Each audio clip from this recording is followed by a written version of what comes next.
Didi m'a forcé, j'ai pas pu faire autrement, je suis désolée. Mais de quoi tu parles? J'étais obligée de les conduire chez toi, je suis désolée. Ils ont fait des dégâts. Ok, j'arrive et j'appelle les flics. Ça, c'est le premier appel que Kid Cudi a reçu de Capricorn Clark. Le deuxième appel sera celui de Cassie, en pleurs, qui lui demande de venir la chercher au plus vite. Kid Cudi a témoigné au procès de Didi et il a évoqué un cambriolage et un incendie criminel. Saviez-vous que Cassie était en couple avec Didi quand vous sortiez avec elle? Je savais qu'ils avaient eu des problèmes et qu'ils n'étaient plus ensemble. Pourquoi la police est intervenue chez vous en décembre 2011? Il y a eu une effraction. Capricorn Clark, en larmes, m'a téléphoné pour me dire que Didi était dans sa voiture près de chez moi et que lui et un complice l'avaient forcé pour monter dans cette voiture. J'ai tout de suite appelé la police. Et j'allais rentrer chez moi quand Cassie m'a appelé en pleurs à son tour, paniquée, me disant que Sean, furieux, avait découvert notre liaison. Et elle m'a demandé de venir la récupérer au plus vite. Où êtes-vous allé? Nous sommes allés au Sunset Marquis, car c'était un endroit sûr et discret. Vous avez appelé Sean Combs? Oui. Et il m'a dit,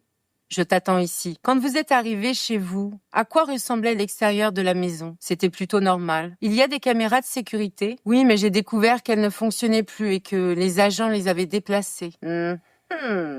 Qu'avez-vous découvert à l'intérieur de la maison? Les cadeaux de Noël ont été ouverts et il y avait des articles Chanel déballés. Et mon chien était enfermé dans la salle de bain. Alors là, Didi, pas le chien. Grosse erreur. Tu sais bien, on peut voir 10 000 personnes se faire trucider dans un film. Mais au moment où c'est le chien, ça va plus du tout. Comment le laissiez-vous habituellement? Je le laissais libre dans la maison. Quel changement de comportement chez lui avez-vous constaté après l'effraction? Il était devenu nerveux, constamment sur le qui-vive. Bah voilà, même les clébards, il arrive à les traumatiser. En voyant ça, j'ai appelé Sean et je le cherchais.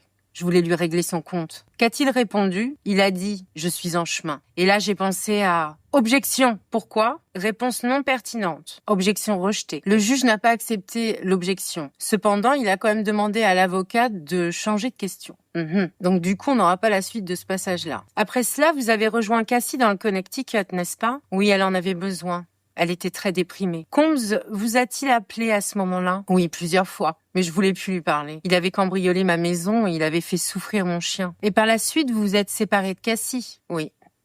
Qu'est-il arrivé à votre voiture? La babysitter de mon chien m'a appelé pour me prévenir que ma voiture était en feu. Et je suis arrivée sur place tout de suite. Voici 6 photos. Reconnaissez-vous ces images? Ma Porsche. C'est l'attaque au cocktail Molotov. On y voit le trou qu'ils ont percé dans la voiture pour y glisser la bouteille. Quelle a été votre réaction? What the fuck? Pensez-vous que c'était accidentel ou volontaire? C'était volontaire. Où avez-vous vu Madame Ventura pour la dernière fois? Au Soho House. Je lui ai proposé de parler car les choses devenaient incontrôlables. Lors de cette rencontre, comment était Sean Combs? Il se tenait là, on aurait cru qu'il se prenait pour un super méchant de chez Marvel. Et une fois à table, il m'a dit « On était potes, et tu sais que c'est ma copine. » Qu'avez-vous répondu? Que je croyais qu'ils étaient séparés. Puis Combs m'a offert un verre d'eau que j'ai refusé. Ils sont restés en silence à s'observer, puis Didi lui a proposé un deuxième verre. « Ouh, Kid, tu as eu raison de ne pas prendre ce verre d'eau. Oh oui. » Et en plus, il précise qu'il trouvait ça hyper bizarre que tout d'un coup, Didi était très calme. Qu'a dit Cassie? Qu'on était amoureux et que des choses s'étaient passées. Qu'avez-vous évoqué après à Monsieur Combs? Je lui ai dit, qu'en est-il de ma voiture? Et là, il m'a répondu, mais de quelle voiture tu parles? Et à ce moment-là, je suis partie. L'avez-vous revu ensuite? Quelques années plus tard, toujours au Soho. Il m'a dit, je suis désolée pour tout ce bordel. J'en ai été surpris, mais j'ai fait la paix avec ça. Qu'est-ce que Madame Ventura vous a confié à propos des violences? Qu'il la frappait, parfois il la poussait. Le jour de l'effraction, était-elle sereine? Non.